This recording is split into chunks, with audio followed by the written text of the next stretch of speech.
Alhamdulillahil ahadis samad, lam yalid wa lam yulad wa lam yakul lahu kufuwan ahad. Ashhadu an la ilaha illallah wahdahu la syarikalah wa ashhadu anna Muhammadan abduhu wa rasuluhu alladzi la nabiyya wa la rasula ba'dah, amma ba'd. Allahumma salli wa sallim ala nabiyyina Muhammadin wa ala alihi wa ashabihi wa man tabi'ahum bi ihsanin ila yaumiddin. Allahumma anfa'na bima 'allamtana wa 'allimna bima yanfa'una wa zidna 'ilma. Rabbi zidna 'ilman warzuqna fahman. Para jamaah Masjid Baitul Maqdis, alhamdulillah puji serta syukur marilah kita senantiasa panjatkan kepada Zat yang Maha mengatur hidup ini. Kita alhamdulillah ditakdirkan Allah Subhanahu wa taala dengan kudrat dan ilahiyahnya kita bisa berkumpul dan duduk di masjid yang mulia.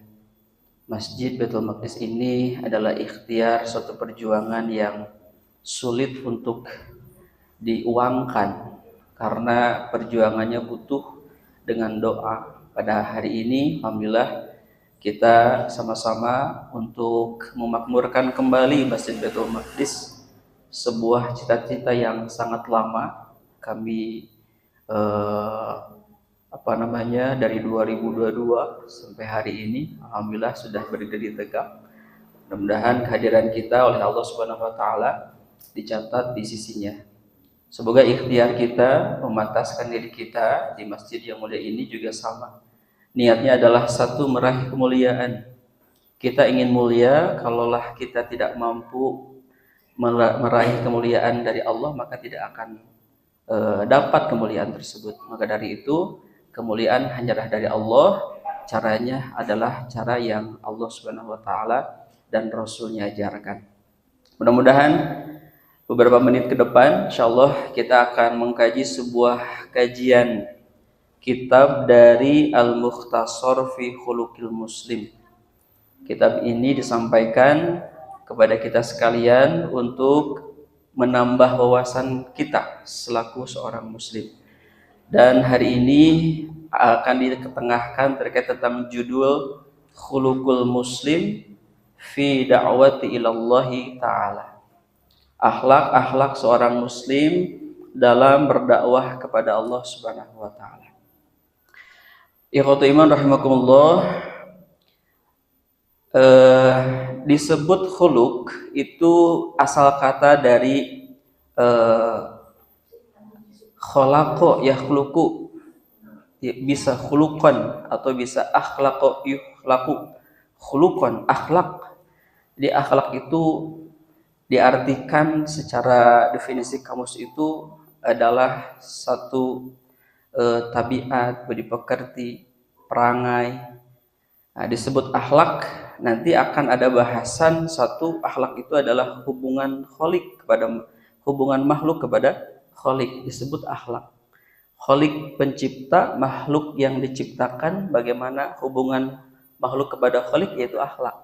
Jadi akhlak itu adalah hubungan makhluk kepada khaliq. Bagaimana kita bisa tahu tentang khaliq seorang makhluk? Maka hubungannya adalah akhlak. Maka dari itu akhlak ini adalah bagaimana kita selaku seorang muslim mampu mengetahui terkait tentang hubungan kita kepada Allah Subhanahu wa taala. Kata muslim itu asal kata dari aslama yuslimu islaman. Aslama itu dari kata salima. Salima itu artinya selamat. Aslama menjadi menyelamatkan. Muslim adalah orang yang menyelamatkan. Jadi hari ini dua kata tersebut ingin memberikan pesan kepada kita, kita selaku seorang muslim akan menjadi selamat jika kita faham memaknai hidup kita, bagaimana hubungan kita kepada Allah Subhanahu wa taala.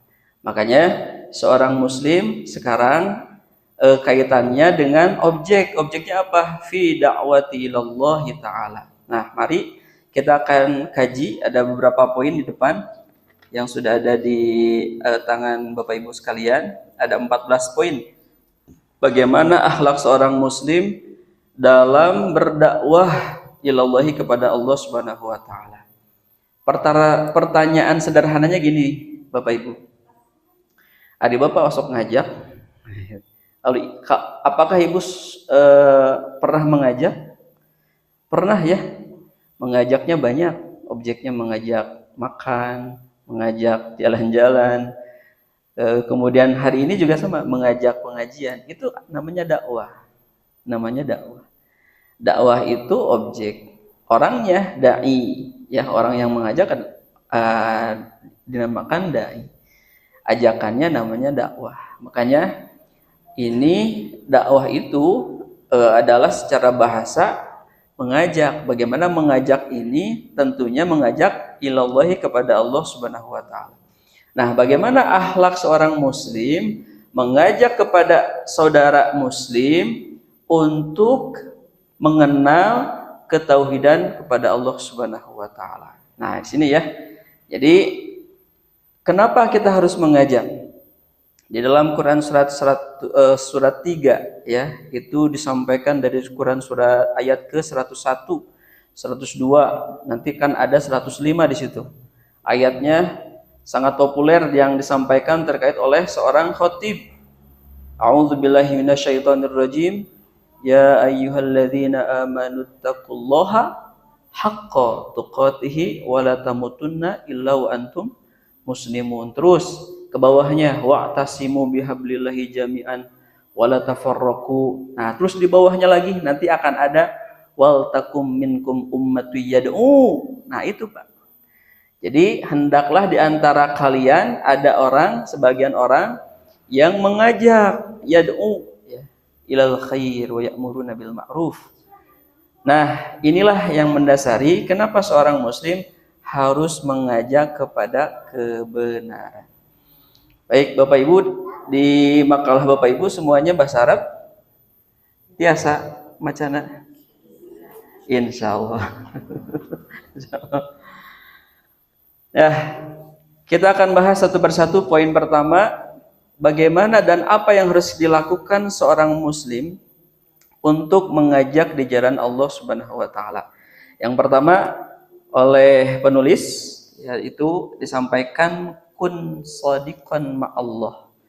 Jadilah yang pertama orang yang benar bersama Allah. Fi kulli baramijika ad-da'wiyati.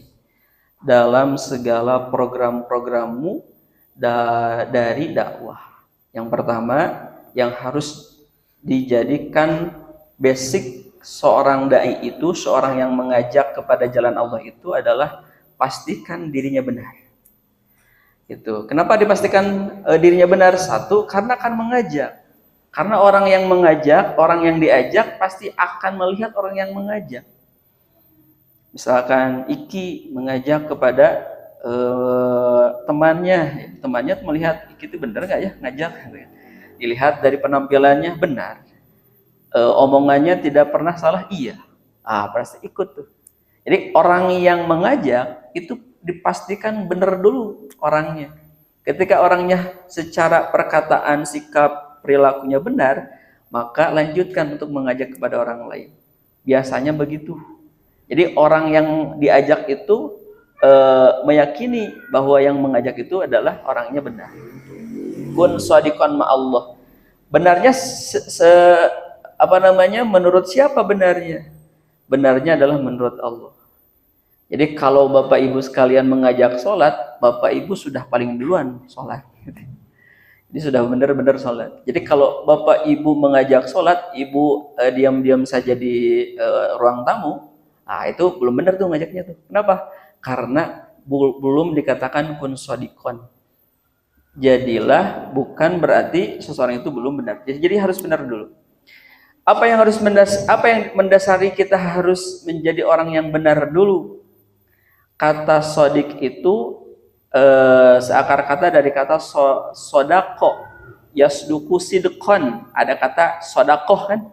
Sodakoh itu adalah benar. Jadi orang yang sedekah itu, orang yang sering sedekah itu pasti orangnya benar. Ya, orangnya benar. Biasanya kata sidik ya, sidik orangnya itu dipastikan yang pertama dalam bahasa kita ya benar perkataannya ya. Satu benar perkataannya. Jadi orang yang benar itu adalah orang yang satu perkataannya benar, kedua perilakunya benar, ya, kemudian tidak menyalahi dari ketentuan. Itulah shadiq.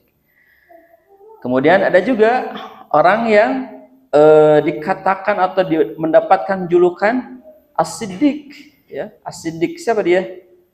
Abu Bakar, ya. Abu Bakar itu mendapatkan julukan as-siddiq ketika tatkala setelah orang-orang itu mendengar Rasulullah SAW di Isra dan di Mi'rajkan, kemudian walaupun secara kasat mata Abu Bakar tidak pernah melihat Nabi Isra Mi'raj, tetapi ketika ada orang yang mengatakan kepada Abu Bakar, jika perkataan itu dialamatkan kepada Rasulullah SAW, saya membenarkan. Itu, saya membenarkan. Karena secara logika tidak mungkin, Pak, ada orang manusia yang diberangkatkan oleh Allah Subhanahu wa taala dari Masjidil Haram ke Masjidil Aqsa, Ibu yang sudah haji ya, yang sudah ziarah, berapa mil tuh? Masjidil Haram ke Masjidil Aqsa, Palestina. Kemudian dari Palestina ke Sidratul Muntaha. Ke Sidratul Muntaha. Itu berapa mil tuh? Allah perjalankan dalam satu malam. Ketika diperjalankan Masjidil Aqsa ke Sidratul Muntaha, itu kan melewati langit pertama. Ketemu Nabi siapa, Bu? Itu dalam hadis tuh Lu'lu' wal Marjan tuh. Kemudian langit kedua bertemu Nabi siapa? Ketiga, keempat, kelima, keenam, ketujuh. Kemudian Nabi diperlihatkan suasana neraka, diperlihatkan suasana surga. Siapa yang bisa begitu? Inilah kuasa Allah Subhanahu wa taala. Maka ini yang disampaikan kepada kita Abu Bakar itu adalah membenarkan peristiwa yang terjadi kepada Rasulullah sallallahu alaihi wasallam.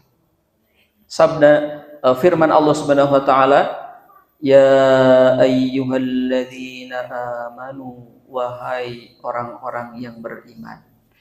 Jadi ini kalimatnya adalah nida, kalimat panggilan, mudada yang dipanggil, panggilannya oleh Allah Subhanahu wa taala. Yang dipanggil siapa? Orang yang beriman. Jadi kalau ada kata ya ayyuhalladzina amanu di dalam tafsir, berhenti sejenak, kemudian perhatikan panggilan tersebut. Kenapa harus diperhatikan? Karena ada suatu perintah setelah panggilan orang-orang yang beriman. Seperti Bapak Ibu sekalian memanggil anak, "Dek, sini, Dek." Menghadap Bapak Ibu sekalian. Kemudian ketika sudah menghadap, pastikan diam dulu ya, mendengarkan apa selanjutnya. Tolong bantu ayah. Ketika hal yang sama di Quran surat At-Taubah sama. Ya ayyuhalladzina amanu. Apa kalimatnya? Ittaqullah. Bertakwalah kepada Allah. Kemudian yang kedua, wa kunu ma'as shadiqin. Dan jadilah kalian bersama orang-orang yang benar. Nah, hari ini kita berkumpul di Masjid Baitul Maqdis adalah orang-orang yang benar. Ya, orang-orang yang benar. Makanya berkumpul dengan orang-orang yang benar harus senantiasa diseringkan, Pak. Harus senantiasa diseringkan, Bu. Karena kemungkinan ketika kita tidak duduk bersama orang-orang yang benar, kira-kira siapa yang akan duduk dengan kita? Pasti orang-orang yang tidak benar. Ketika kita lebih memperbanyak duduk di antara kita orang-orang yang tidak benar, dipastikan kita akan terbawa menjadi tidak benar. Makanya hanya dengan duduk bersama orang-orang yang benar, itu dipastikan di dalam ayat ini adalah orang-orang yang betul-betul beriman dan bertakwa kepada Allah, dan dijadikan dan dikategorikan orang yang beserta orang-orang yang benar. Jadi yang pertama, akhlak seorang muslim, siapapun Bapak Ibu sekalian, perannya apa di masyarakat, ya, karena ini adalah satu kewajiban seorang muslim untuk mengajak kepada jalan Allah Subhanahu wa taala, karena mengajak itu bukan harus dengan ormas dulu, bukan. Bukan harus kelompok dulu, bukan, tetapi seluruhnya. Seluruh, karena kelompok ormas itu kan datangnya baru. Yang mengaku seorang muslim, yang mengaku dirinya berserah diri oleh hukum Allah Subhanahu wa taala, maka ada kewajiban mengajar. Ya, ada kewajiban mengajar. Nah, yang pertama tadi, jadikanlah kalian menjadi seorang yang benar dulu bersama Allah dalam setiap program-program dakwah. Kemudian yang kedua, pasti nanti ketika seseorang itu sudah dipastikan secara pribadinya benar, yang kedua, alaika bis-sabri. Hendaklah kalian mempunyai sifat sabar. Ya, sifat sabar. Fi thariqid dakwah, dalam menempuh jalan dakwah. Yang mengajak, yang diajak, yang mengajak pasti ketika mengajak kepada orang yang diajak ada tidak mendengarnya, ada sikap cuek ya, acuh, sabar. Kenapa? Karena ketika kita sudah mengajak sudah selesai, Bu. Tidak ada urusan orang yang diajak itu ikut atau tidak ikut, yang penting mengajak dulu. Nah, tetapi kita mengajak pun segan. Kenapa segan mengajak? Karena khawatir tidak ikut. Nah, kita mah ada perasaan harus ikut, ngajaknya jadi harus ikut gitu ya. Harus ikut, padahal tidak ya, kata dalam hal ini tidak. Makanya itu sudah menjadi suatu proses pekerjaan Allah Subhanahu wa taala. Adapun dia ikut atau tidak ikut, itu kan tergantung nanti hatinya. Makanya alaika bis-sabri, hendaklah Bapak Ibu sekalian ketika berdakwah, ketika mengajak kebaikan-kebaikan, baik itu sholat, dalam aktivitas ibadah, kemudian baik itu mengajak misalkan bersedekah, aktivitas maliyah, bersabar saja. Yang terpenting adalah ajak. Justru sekarang tuh mengajak itu menjadi medianya menjadi lain, Bu. Ya, ada mengajak dengan lisan, ada mengajak dengan perilaku, ada yang mengajak dengan, sekarang kan sudah masuk pada media ya, bikin flyer, disebar semua orang. Itu juga bagian dari ajakan. Sekarang sudah masuk ke teknologi, bisa pakai AI, ya, bisa pakai AI. Itu pun sama. Bagaimana kita bisa meramu ajakan-ajakan seperti pengajian, ajakan belajar sholat, ajakan-ajakan yang lain, pastinya dengan cara. Nanti akan ada Ibu sekalian bagaimana metode cara mengajak, ya, cara mengajak. Nah, nanti ada di bawah di Quran surat An-Nahl. Maka firman Allah Subhanahu wa taala, wa li rabbika fasbir, dan kepada Rabbmu yang mengatur, yang mengurus, Rabb itu ya, yang mengatur, yang mengurus, fasbir, hendaklah kamu bersabar. Yang paling banyak mengajak itu adalah status kita sebagai orang tua. Ya, sebagai orang tua, ibu, bapak mengajak kepada anak, terus diajak. Yang namanya juga ajakan ya. Pasti akan ada ejekan dari yang diajak, pasti begitu. Makanya perlu kesabaran. Apalagi kita ada di jamiah Persis ya. Tentunya orang belum mengenal terkait tentang Persis, Persatuan Islam. Pasti akan ada cara metode yang lain, makanya bersabar. Terus kita berikan teladan kepada saudara-saudara kita, lisan yang baik, ya, perilaku yang baik, berpakaian yang bagus, ya. Ini menjadi salah satu bagian dari bersabar. Kemudian fasbir ala qillatil muntafi'ina bika. Lalu bersabarlah kepada sedikitnya ya muntafi'ina, orang yang mengambil manfaat.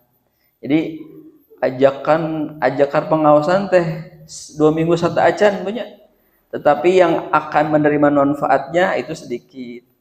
Ada juga banyak. Bukan masalah sedikit dan banyaknya, yang terpenting adalah ajakannya.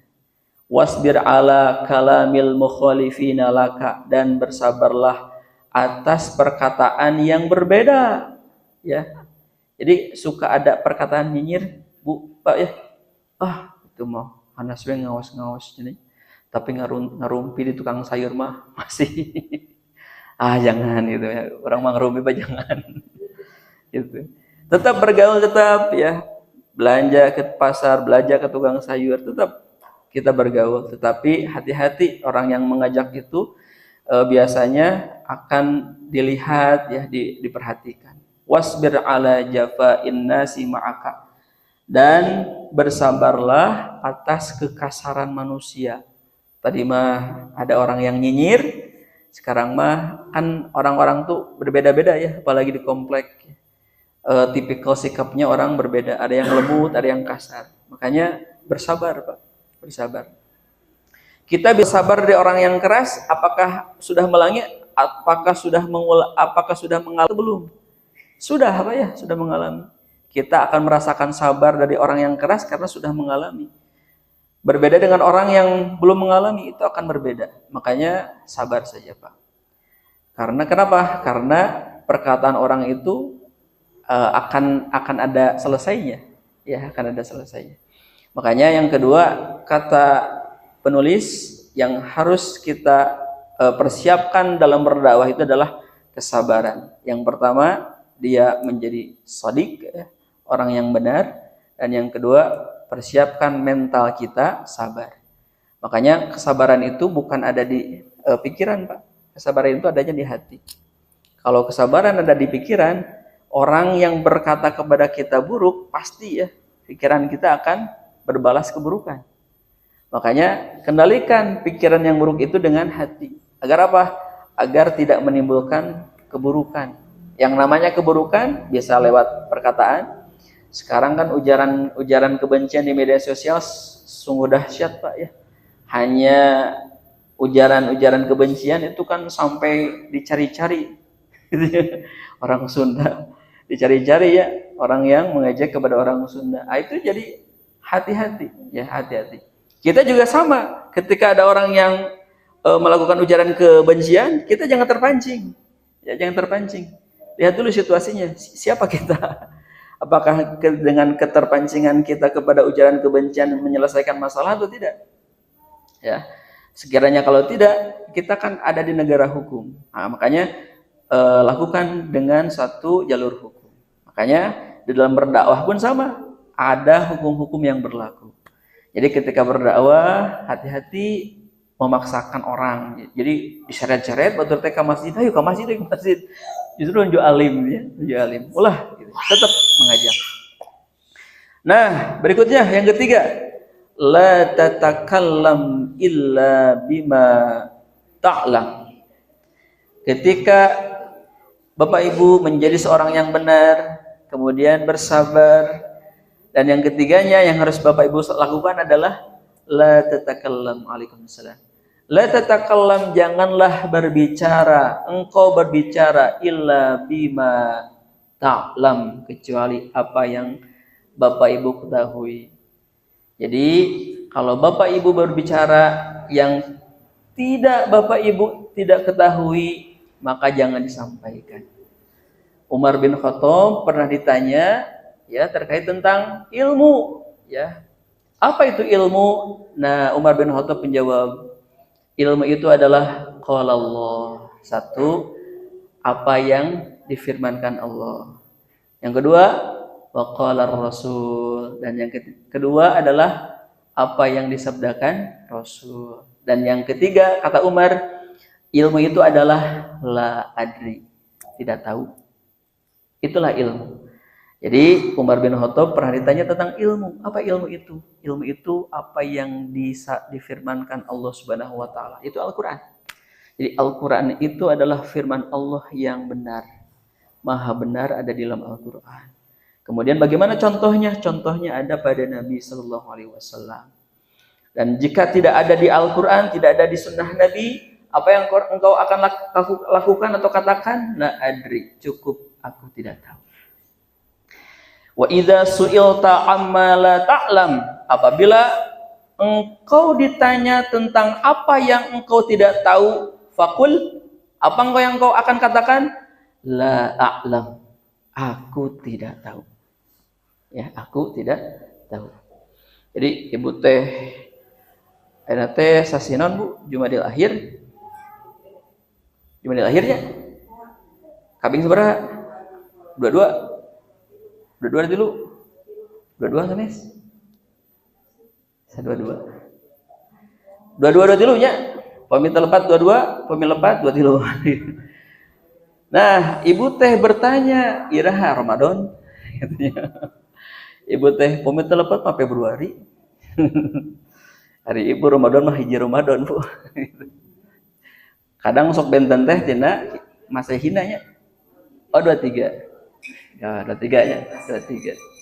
Terus bari akhir karena lebat ke Rajab, Bu. Rajab, Syaban, Ramadan. Itu sekedap dia pada Ramadan. Ibu tidak tahu akan pengetahuan awal Ramadan, ibu sampaikan. Kemudian ketika disampaikan pengetahuan ibu untuk kepada orang lain menyebarkan melalui media sosial. Kan jadi salah. Jadi salah. Jadi ketika masuk pada penyebaran informasi, pastikan satu, sumbernya benar. Ya. Dua, yang menyampaikannya juga benar sesuai dengan kapasitas ilmunya. Ya, makanya sebaik-baik, nah nanti ada di bawah nih hadisnya. Ya, ada di bawah. Makanya ketika sesuatu perkara jika engkau tidak tahu, katakan tidak tahu. Makanya dalam Quran surat Ali Imran, wala taqfu ma laisa laka bihi ilm.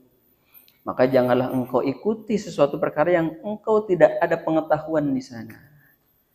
Gitu. Makanya ibu sekalian yang mempunyai fungsi dan posisi kita seorang muslim. Jadi seorang muslimah ketika menerima informasi ditahan dulu, dicek, cross check dulu, ya. Ketika disampaikan sesuai dengan sumber datanya sampaikan. Itulah seorang muslim. Maka akan salah jika seorang muslim mendapatkan informasi dari apa yang disampaikan tapi tidak di cross check dulu informasinya, maka akan menjadi salah.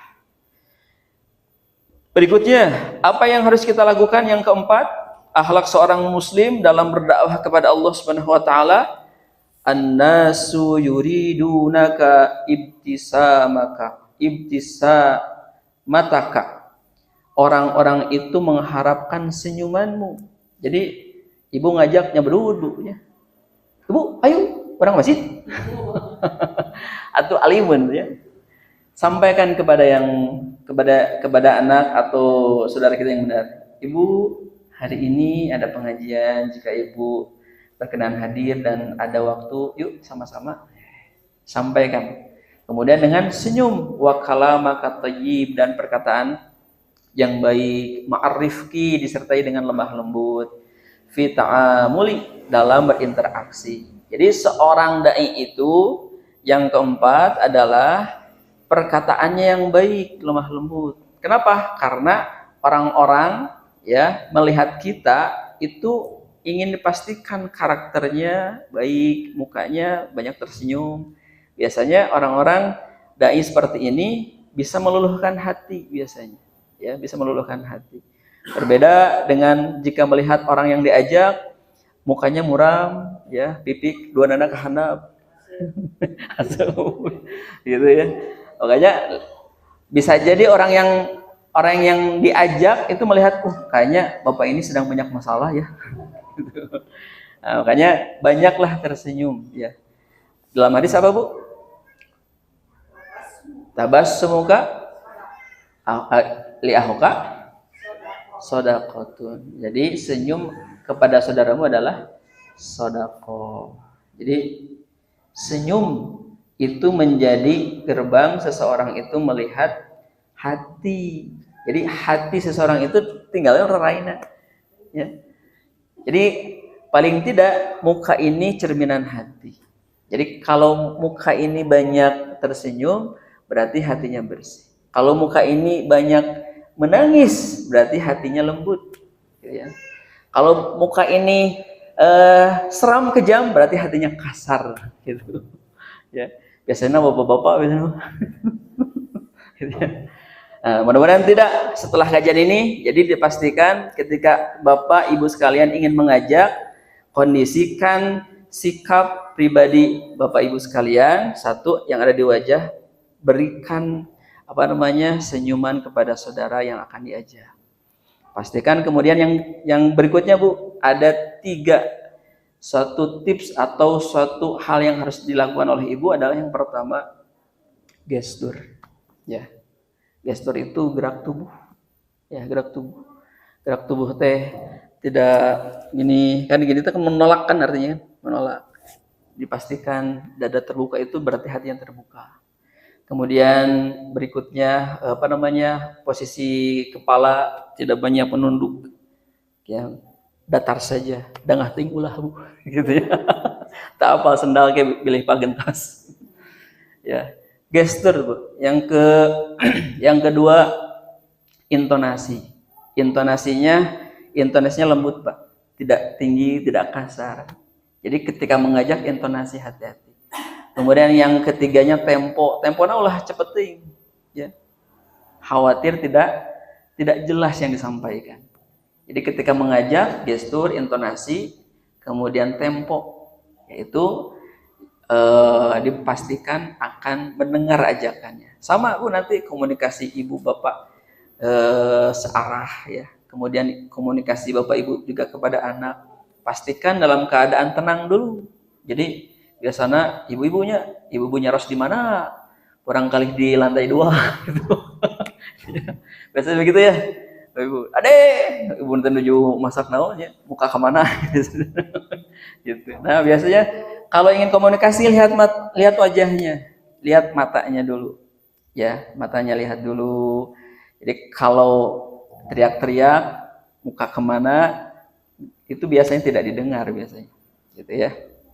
Nah makanya ini yang ingin disampaikan oleh penulis, bahwasanya menjadi seorang dai itu orang-orang ya, orang-orang itu merindukan Bapak Ibu sekalian sosok, ya, seorang pengajak yang baik, sosok seorang pengajak yang perkataannya lembut, sosok seorang pengajak yang wajahnya itu menebar senyuman.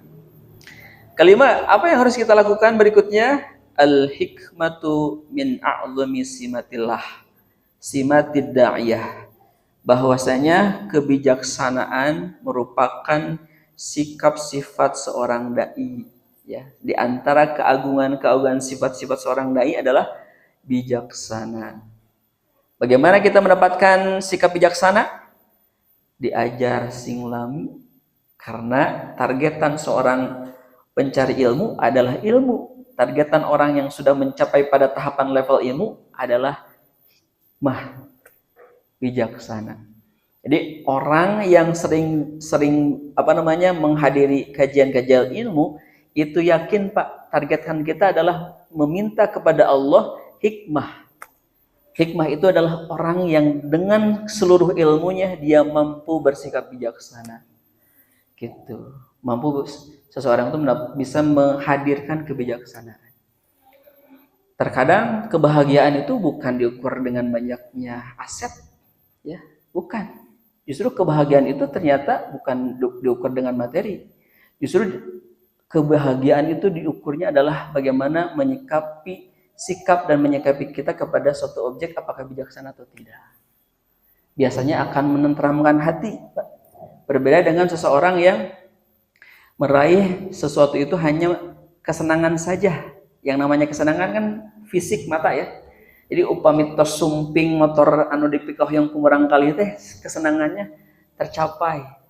Ya, ketika datang motor tetapi spek dan mereknya berbeda, tidak akan ada tuh kesenangan. Makanya kesenangan dan kebahagiaan itu dua kata yang berbeda. Kesenangan hanya pada fisik saja, ya, materi saja, tetapi kebahagiaan bukan hanya pada materi tetapi pada hati.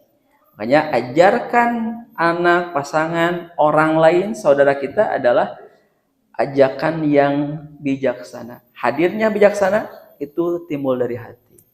Ya, timbul dari hati. Nah, firman Allah Subhanahu wa taala ini menjadi satu metode dalam berdakwah. Metode dalam berdakwah itu ada di Quran surat An-Nahl ayat 125.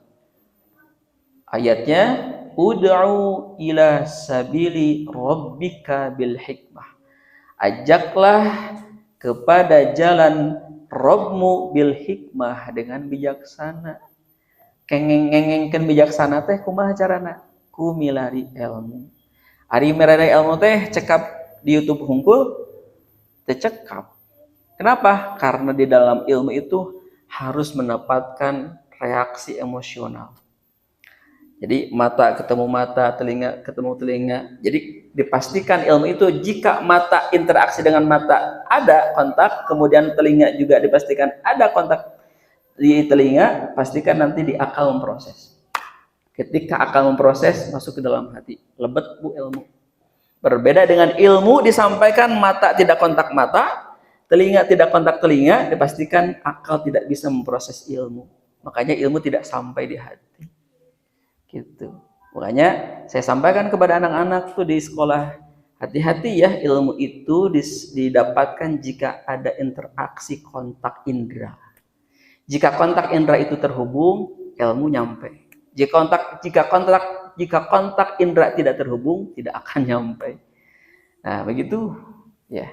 Makanya sampaikan, ajaklah orang-orang kepada jalan Rabbu dengan bil hikmah. Ada lagi nih ayatnya, wal mau'izatil hasanah, dengan pelajaran-pelajaran yang baik. Ya, kemudian wajadilhum billati hiya ahsan, dan bermujadalahlah dengan cara yang baik.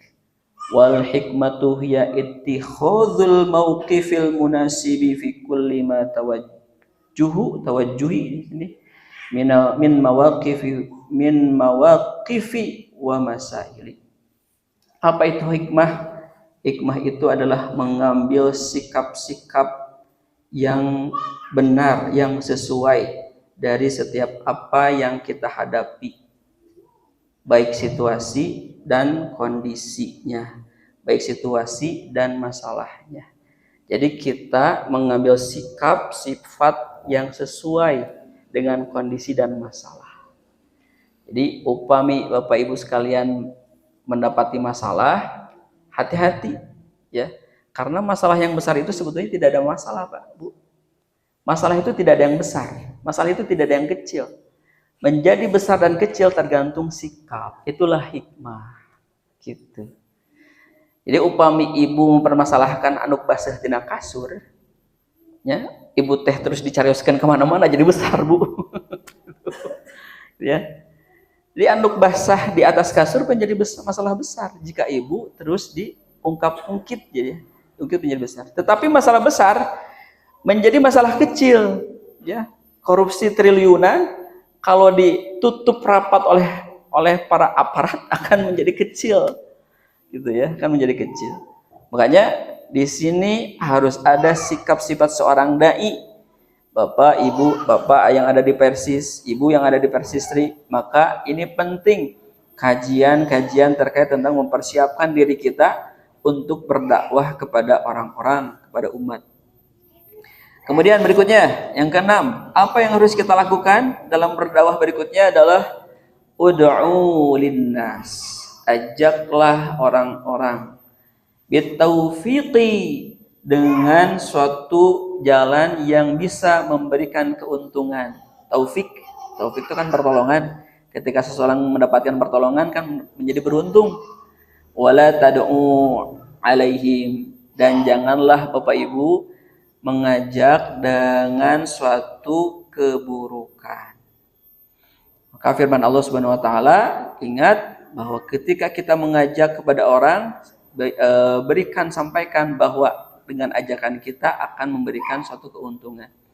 Qala ta'ala, firman Allah yang Maha Tinggi, wa ma arsalnaka illa rahmatan lil alamin, dan tidaklah kami mengutus engkau wahai Muhammad illa rahmatan lil alamin, kecuali menjadi rahmat, bentuk kasih sayang Allah kepada seluruh alam.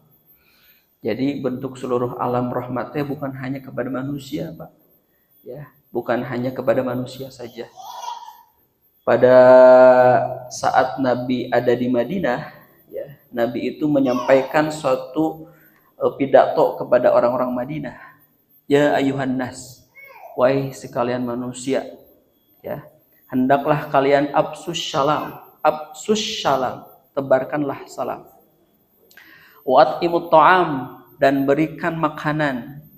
Kemudian wa qiyamu niyamul lail, ya. Kemudian salatlah di saat orang-orang sedang tidur. Nabi menyampaikan itu satu adalah kepada kaum yang ada di Madinah, menyampaikan terkait tentang satu, sebarkan kedamaian. Maksudnya adalah itu, Bu.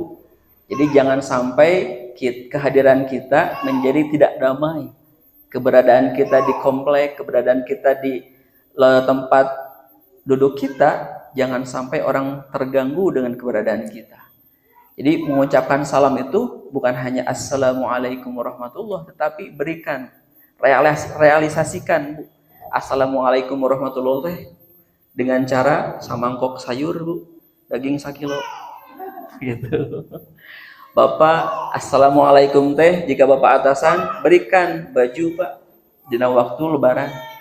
Tuh bentuk salam dengan cara yang berbeda. Makanya kita harus mampu membaca nilai kedamaian. Nilai kedamaian yang kita mampu dengan cara apa? Silahkan oleh Ibu, ya.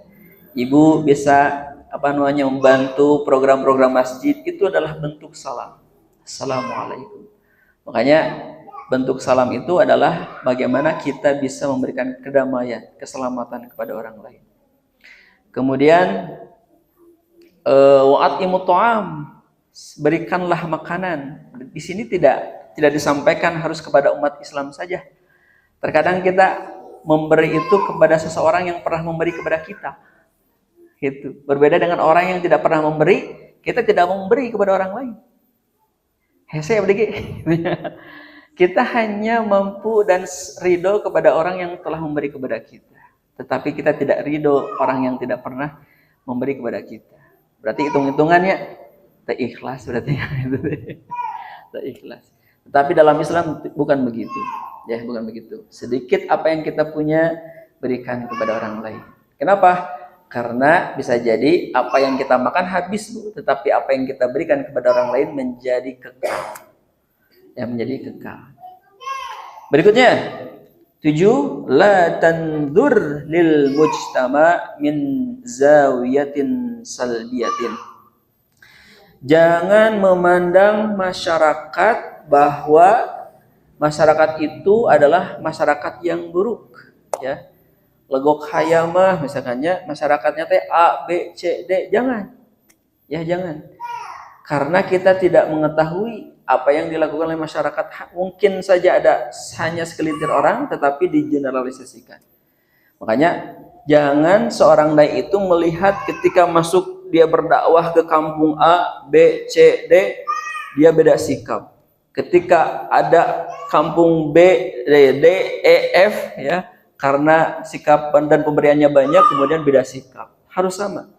Harus sama. Seorang dai itu tidak boleh milah-memilah objek dakwah. Harus sami. Dakwah di Baitul Maqdis samikeun, sareng dakwah di Al-Ikhlas di Luhur. Dakwah di Al-Ikhlas samikeun, dakwah di Pasir Jati. Samakan saja. Samakan saja.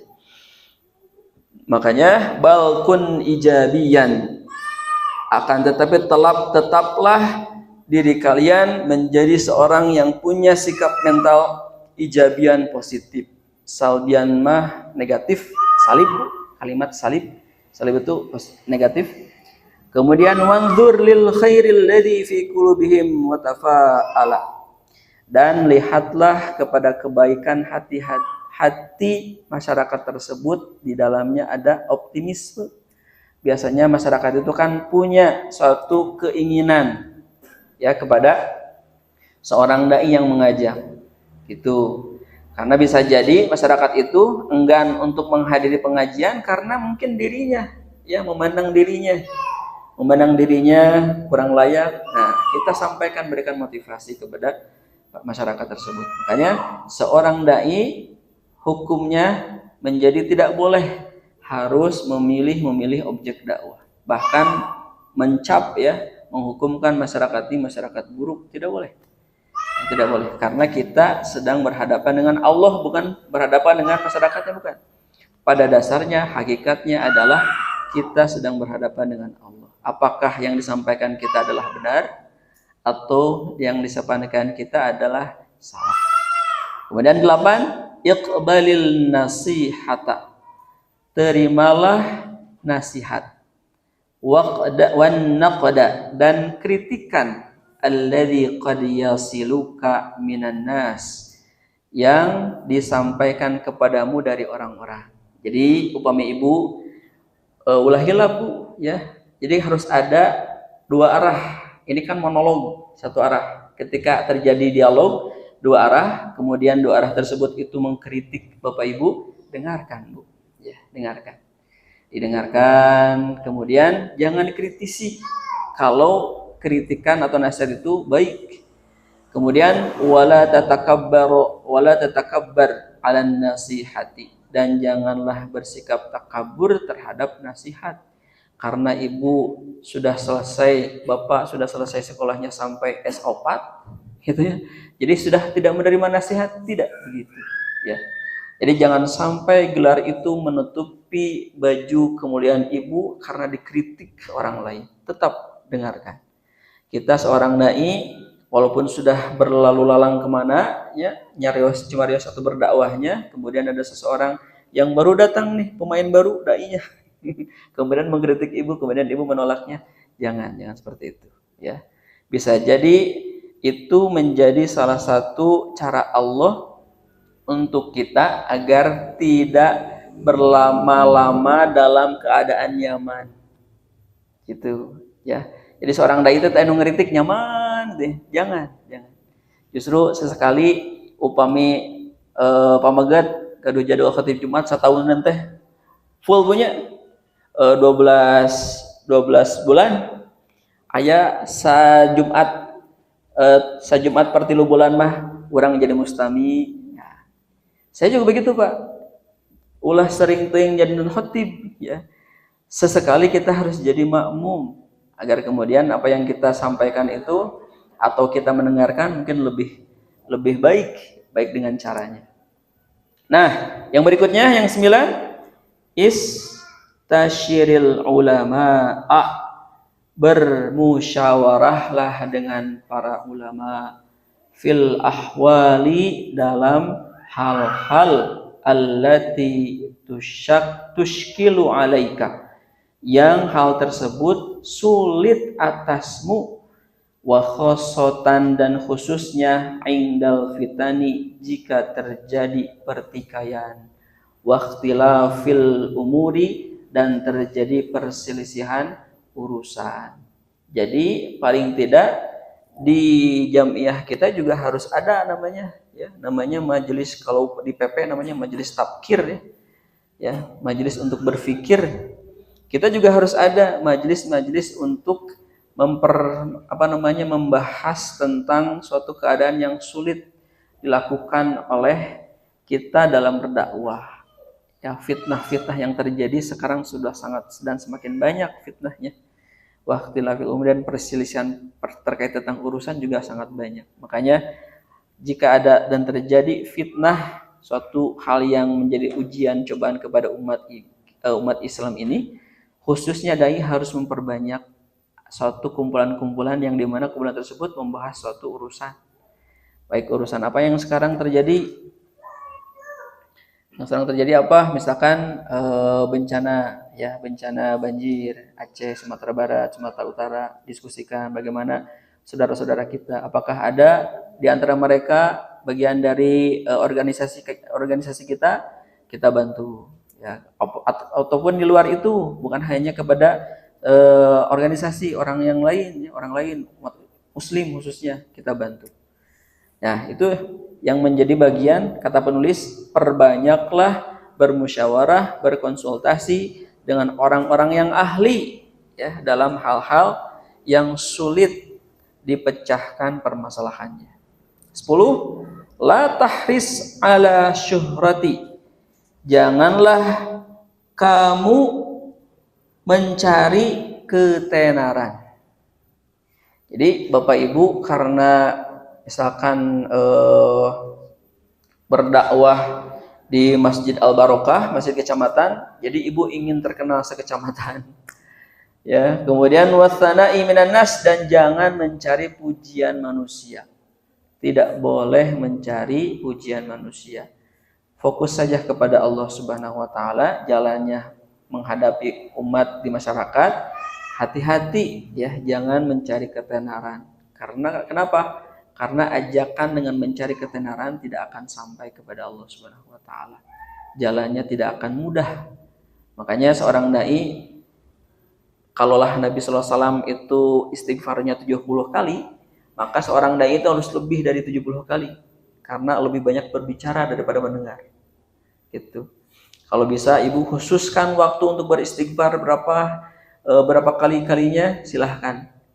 Kapan waktunya silahkan. Jadi setiap malam itu atau setiap hari ibu lalui melewati kegiatan ibu dengan istighfar. Biasanya kalau ibu ingin menutup kegiatan biasanya malam. Ibu selesai kegiatan jam 9, berarti sebelum menjelang jam 10 ibu tidur. Sebelum tidur ibu istighfar dulu. Astagfirullah. Terus. Apakah khusus bagi dai saja? Bukan hanya untuk dai saja, semuanya ya. Baik yang ia seorang dai, ia bukan seorang dai, yang namanya istighfar tetap dilakukan. Kemudian wa yakfika as-sana'u ar-rabbaniyu kama shahha fil hadis. Kemudian cukupkanlah dirimu terkait tentang pujian itu hanya Allah Subhanahu wa taala. Sebagaimana hadis sahih mengatakan, innallaha, sesungguhnya Allah, wa malaikatahu, dan malaikat Allah, la yusalluna, bersolawat, ala, apaan bacanya nih? Oh, muallim, ala muallimin nasi al khairu, kepada orang-orang yang mengajarkan kebaikan. Tuh jalmi anu ngajarkan kebaikan mah ku Allah sareng malaikatna solawat Allah Subhanahu wa taala nyata apa? Rahmat. Solawat malaikat adalah doa gitu. Jadi Allah bersolawat kepada orang yang mengajarkan kebaikan, Allah senantiasa memberikan rahmat. Solawat malaikat kepada orang yang mengajarkan kebaikan adalah doa. Jadi orang yang mengajarkan kebaikan itu senantiasa didoakan oleh para malaikat. Gitu. Itu dalam Sahih Al-Jami. Yakini, imani bahwasanya satu, bersihkan hati. Jangan sampai niatan ibu berdai ya mengajak kepada orang lain memperbanyak di sini Bu di pikiran. Karena pikiran itu 80% tidak benar. Tidak benar. Ya. 80% tidak benar. Karena pikiran itu datang dan pergi biasanya. Datang pergi. Makanya fokuskan ke dalam hati, doa kepada Allah Subhanahu wa taala agar kemudian apa? Agar kemudian diperlancar. Nah, kemudian ke-11, i'tani bi usratika. Kemudian jagalah keluargamu, wala tashghalka ad-da'watu anhum. Janganlah engkau tersibukkan dengan dakwah. Taya nyepret ka urang Bu. Jadi daimah ulah sibuk teuing dakwahna, dugikeun ka meninggalkan keluarga. Tetap keluarga jadi bagian prioritas ya, prioritas. Dahulukan jika seorang bapak seorang persis, sampaikan kepada keluarga, yuk ngaji dulu ya, setiap hari pada maghrib sampai pada isya. Ulah diganggu waktu saya mah penuh sanes teh. Yuk ngaji dulu. Si TV teh di paruman Pak ya. TV paruman, HP di off kan, simpan di laci, jangan sampai ada di pandangan kita karena sudah terpandang HP ya. Kita itu sering mengangkat HP tetapi tidak sering mengangkat tangan untuk berdoa gitu. Coba hari ini seberapa sering Bu ibu mengangkat tangan untuk berdoa dengan mengangkat HP ibu? Ya, lebih sering mengangkat HP. Makanya ketika dalam keluarga simpan terlebih dahulu hal-hal yang mengganggu aktivitas kegiatan ibadah. Makanya dai mah kedah dirutinkan, kedah jadi jadi program wajib, apakah itu pada maghrib, apa itu pada subuh. Ya, pada subuh. Yang paling bagus tuh pada subuh. Upami tiasa. Ya. Upami tiasa, pada subuh tiasa, Pak. Ya, sudah makan gitu. Sudah makan. Nah, itu juga bagus. Atau pada zuhur, silahkan. Itu ibu yang tahu. Jadi seorang dai harus punya program kepada keluarga, minimal sholat berjamaah, ya, kemudian baca Quran, ya, maksimalnya buka kitab Sahih Bukhari, ya, bab tentang ilmu, sampaikan kepada keluarga, ya, agar kemudian program-program dakwah kepada umat juga sama, ya, sama. Jadi bisa jadi seorang dai itu tumpul kepada keluarga, tapi tajam kepada umat, ya. Seorang dai keluarganya tidak pada sholat, gitu. Tapi kepada orang lain mengajak sholat, salah, ya. Keluarga dulu. Makanya dalam Quran surat Thaha, wa'mur ahlaka bis shalah. Perintahkanlah kepada keluargamu, ya, bis shalah, untuk melaksanakan sholat, wastabir 'alaiha. Ketika ibu mengajak sholat kepada keluarga, kalimat wastabir, Bu. Wastabir itu wasbir, ditambahan tak, wastabir, karena dia setaacan ayat sod sesah orang Arab, jadi ditokkeun wastabir. Jadi sabar dengan level puncak, ya. Jadi ketika mengajak kepada keluarga mah sabarna kedah level 1000, Bu, gitu. Kedah level 1000. Kenapa? Ngajak deui, ya, subuh deui gitu, ya. Gugah deui gitu gitu. Makanya hati-hati, ya. Ketika ibu mengajak, pagehan ke Allah, Bu. Ya Allah, saya akan mengajak anak saya untuk sholat subuh. Berikan saya kekuatan, berikan saya kesabaran. Dek. Assalamualaikum.